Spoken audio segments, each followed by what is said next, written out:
Апабыз кичинебизде өтүп кетти. Бир агам бар, менден кичине, инимдин айынан тартышып калдык. Мен сени эрге бергенмин деп милдет кылды. Мен өзүм иштеп каржылаганмын. Жанынан кичине акча кошумчалаган. Суро ага карындашын узатканга милдеттүүбү? Жана ошол кеткен акчасын жолдошума айтып төлөп беришим керекпи? Мен азыр кош бойлумун. Мага аябай оор тиип, ооруп калдым. Акчага муктаж деле эмес, колунда бар турат.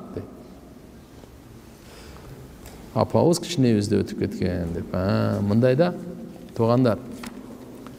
Пайгамбарыбыз саллаллаху алейхи ва салламдын хадистеринде карасаңыз, кимде ким 3 кызын тарбиялап, багып, турмушка берсе 5 важип болот. Кээде 2 кыз, 1 кыз деп.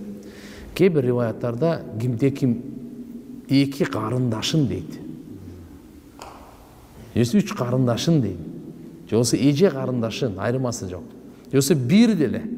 Ошону дагы машаалла карап себептегенде аял заты алсыз, өзүнүн иштерин орундатууда эркектерге караганда кыйла эле назик келет да. Ошон үчүн ислам динибиз буларга көбүрөөк маани берген да.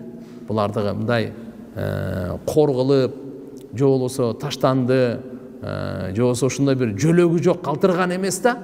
Исламдын алхамдулилля баалуулугу ушул жерде, сыры ушул жерде да.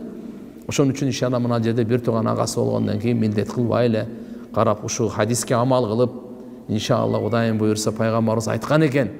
Ушундай улуу зат айтып атса, эртеге шапаатына муктаж боло турган затты айтып атса, ушуга бир амал кылайын деп, бир тууган анысыз деле. Буга канча деле көп акча кетмеген. Машаалла, кичине ушу турмушка чыгарып коюптур. Милдеттүү деле эмес кайтарып бергенге. Бирок иншалла карап туруп бир тууган бул керек нерсе. Мен силерге айтып берип жүрөм го, мурда бир окуя болгондо, бир кылмышта күйөөсү, баласы, анан бир тууганы үчөө чогуу бир кылмыш кылып, үчөөнө тең бир чечим чыгат, үчөө тең өлүш керек депчи. Бирок үчөөнү өлтүргөндө эми бир аял жалгыз калат дагы, бул аялды ким карайт? Аялды бирөө багыш керек да баары. Ошондон чечим чыгарган экен сот, шарият казысы, ушу үчөөнүн бирөөсүн тандап калгын депчи. Үчөөнүн бирөөсүн тандап калгын, экөөнүн башы кетет деп. Анан бирөөсү күйөөсү болуп турат. Эми карап, күйөөсүн тандап алып калайын десе, баладан айрылат, бир туугандан айрылат. Күйөөсүн алып калайын десе. Ойлонот. Эми күйөө дагы эми маанилүү, бул дагы керек. Буну эгерде азыр алып калсам, берки анда балам менен бир тууганымдан ажырайм. Азыр эми кокус бул албай кое турган болсом күйөөнү, башкага турмушка чыкса деле күйөө табылар. Баланы алып калайын десе, балага да ушундай ой келет. Башкага турмушка чыксам, Алла Таалам берсе, перзент берсе, дагы балалуу болуп каларым. Бирок бир тууганды ушул жерден көзүнөн кетпейт да, айтат да. Бул табылбайт дейт да. Күйөө табылат, бала табылат, бир тууган табылбайт.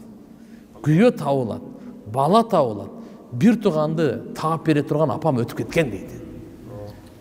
Бул эми кайра табылбайт деп, кой ушу бир тууганымды алып калайын деп, ушуну алган экен да, чечкенде.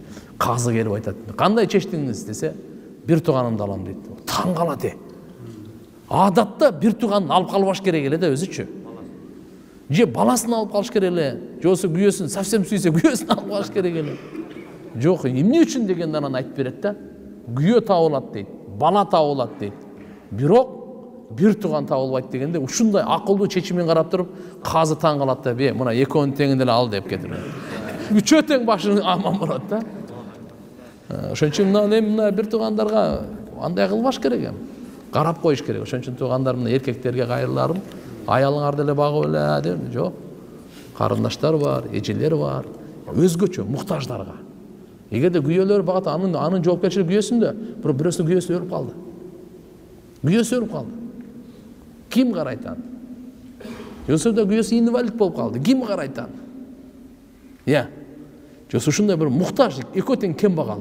Таптакыр. Ошон үчүн башкаларга жардам бергенден көрө, ошолорго жардам берген эки эсе соо аласың.